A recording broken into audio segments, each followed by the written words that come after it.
À la voir, personne ne pourrait deviner le calvaire qu'elle a subi. Awaria a 16 ans et vit avec son tuteur légal et sa famille à N'Djamena. À 9 ans, son père l'a promise à un homme qui devait attendre sa majorité pour l'épouser. À 13 ans pourtant, l'adolescente est mariée de force.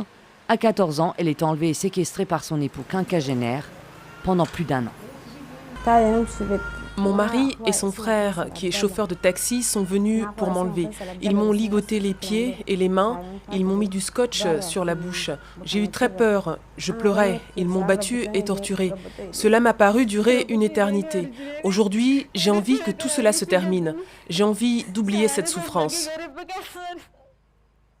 La jeune fille dit avoir fui à pied, en pleine brousse, avant d'être accueillie par ses proches.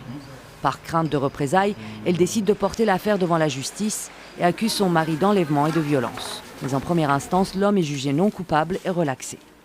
La famille fait aussitôt appel. Une bataille judiciaire qui dure depuis 2 ans, avec pas moins de 9 renvois par les juges. Les gens veulent nous décourager, veulent qu'on arrête. Mais on ne peut pas, nous parents de la fille, vivre avec cette impunité dans notre tête. Nous croyons qu'un jour il y aura justice. Et cette fille va être rétablie, bien que son enfance lui ait été arrachée, mais elle va être rétablie dans ses droits.